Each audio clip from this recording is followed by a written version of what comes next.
Comment fonder une société? C'est la grande question qu'aborde notre paracha, la paracha Shoftim, la cinquième paracha du Deutéronome cette semaine. Moïse y continue un discours entamé dès le début du Deutéronome. Les parachiotes des semaines passées, on s'en souvient, abordaient la grande question de comment habiter la terre d'Israël, comment constituer cette nachala, cet héritage, cette terre de la promesse. Une conception à la fois enthousiaste nous avait été livrée concernant la terre d'Israël, où coule, où abonde le lait et le miel, mais aussi des mises en garde tout à fait réalistes sur un niveau de conflictualité important entre des peuples qui ne partagent pas nécessairement ces mêmes valeurs. Eh bien, la paracha continue cette semaine par des sujets très divers.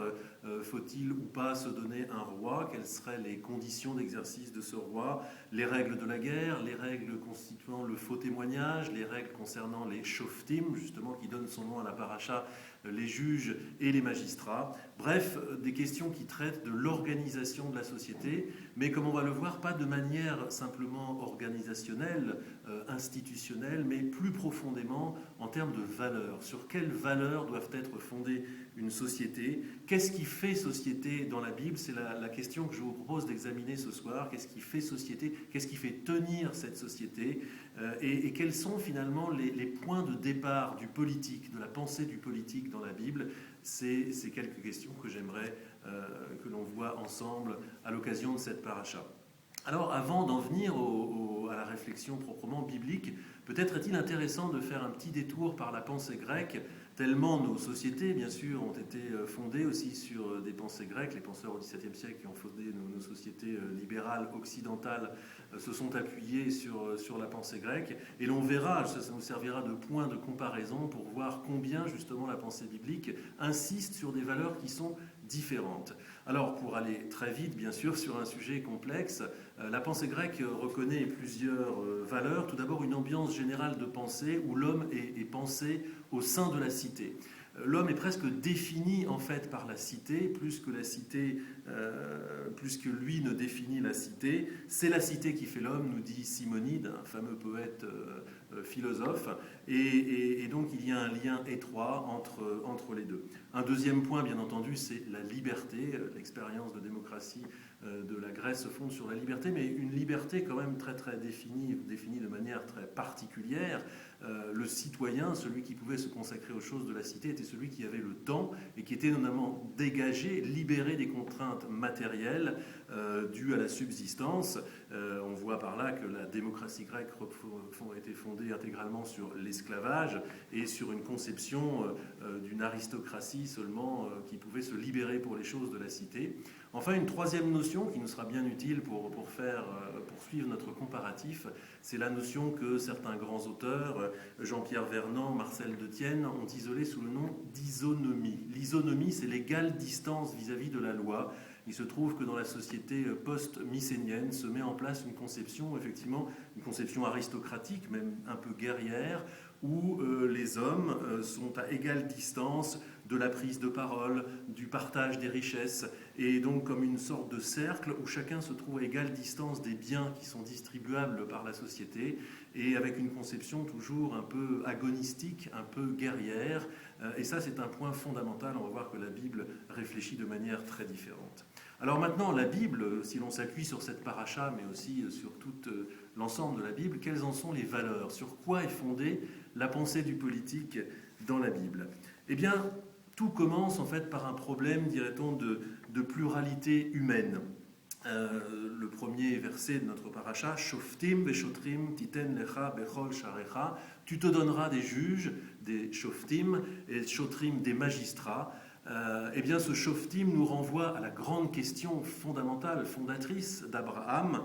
On se souvient que face à Gomorrhe, Sodome et Gomorrhe, que Dieu voulait détruire, Abraham se soucie du fait qu'il y ait peut-être des justes dans cette ville. Et alors pourquoi sera-t-il détruit avec les méchants?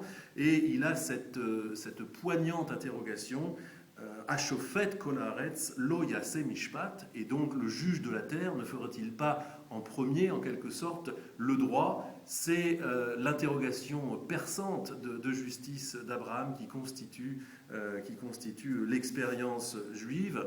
Et ce qui est intéressant, c'est que cette expérience est fondée et conçue comme un problème de coexistence.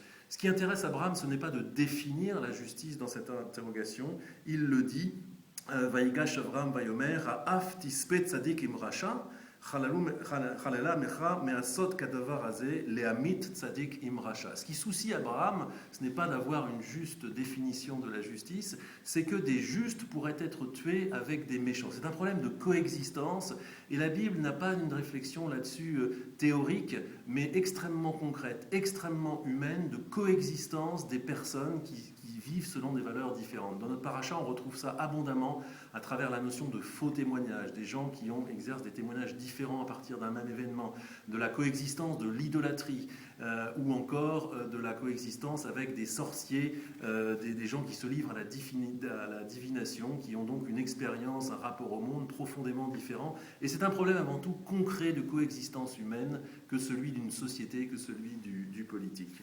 Le deuxième principe, c'est le principe de sainteté. Ça paraît un petit peu surprenant, mais l'expérience d'Israël est essentiellement une expérience prophétique qui se soucie de la manière d'aménager une place à Dieu dans notre monde. Et une intuition fondamentale à cet égard, c'est que la bénédiction divine ne peut s'instaurer sur terre qu'à travers des instruments, des kélim, nous dit la littérature de manière un peu technique. Et le kéli principal, l'instrument principal, c'est le tabernacle. Mais on connaît cette pensée extrêmement paradoxale du tabernacle. Va souli migdash, et ils me feront un sanctuaire. Veshachanti betochechem, et je résiderai entre eux. À savoir, pas dans le sanctuaire, il faut construire un sanctuaire, mais Dieu ne va surtout pas y habiter. Dieu va habiter entre les hommes. Et c'est ce décentrement qui est le cœur de la pensée biblique, de la coexistence du politique. Certains auteurs ont souligné combien l'expérience politique en Israël n'est pas fondée sur la possession des choses, pas sur la possession d'un territoire, mais sur l'humain qui se joue toujours décalé. Il faut des institutions, il faut construire un Mikdash, mais il n'y a aucune illusion, Dieu ne va pas résider dans le Mikdash, et la socialité ne sera pas dans le Mikdash et dans les castes et dans les institutions, mais entre les hommes, sur ce qui se joue à côté. On retrouve ça dans notre paracha à travers une notation très intéressante sur le rôle des Lévi'im. Toutes les tribus sont appelées à hériter d'un morceau de terre. Et bien justement, les Lévis, eux, n'ont pas le droit à de la possession. Ils n'ont ni chelek, ni nachala, pas d'héritage territorial. Et c'est fondamental dans la pensée biblique. Il faut qu'il y ait une tribu qui n'ait pas de territoire pour assurer l'unité de toutes les autres. C'est dans l'accompagnement. Et donc il y a toujours ce décentrement au centre de la pensée politique, non pas une pensée de la possession, mais une pensée de l'humain, toujours décentrée par rapport au centre institutionnel qu'il faut par ailleurs constituer. Un troisième point, c'est le nom de la paracha lui-même qui nous l'indique, la justice, Mishpat. On revient encore à l'interrogation d'Abraham de tout à l'heure, Ashofet kolaretz lo yaseh Mishpat. L'interrogation d'Abraham, on le voit, n'est pas fondée sur une définition humaine de la justice, mais la justice est simplement une volonté divine. Il nous demande d'être juste, tout simplement parce que c'est sa nature la plus profonde. La norme suprême de la justice dans la pensée hébraïque, c'est le fait que la nature même de Dieu soit juste.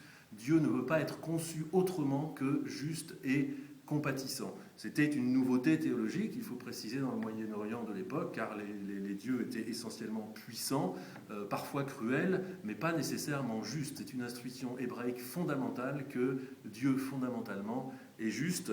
Le grand slogan dans la paracha, c'est un fameux verset, Tzedek tirdof leman tirchie ve yarashta et haaretz. C'est la justice seule que tu poursuivras si tu veux te maintenir en possession du pays que l'Éternel t'a donné. On voit que cette nachala, cette promesse, est conditionnée essentiellement et uniquement par la justice. Cette terre promise ne mériterait pas son nom si les valeurs de justice ne sont pas poursuivies. Alors on voit combien finalement cette pensée biblique organisée autour de ces trois foyers, ils ne sont pas exclusifs bien entendu, mais de la justice, du fondement de la sainteté et de la pluralité humaine sont très très différents de la pensée grecque. En guise de conclusion, c'est le tzedek qui est au fondement de tout, car je viens de citer le fameux verset de notre parasha, Tzedek, Tzedek, Tirdof, la justice, tu poursuivras, Et ce qui est intéressant, c'est la deuxième partie du verset, Leman tirrié, pour que tu vives. Manitou, à l'appui de la pensée du professeur Baruch, a une analyse très intéressante.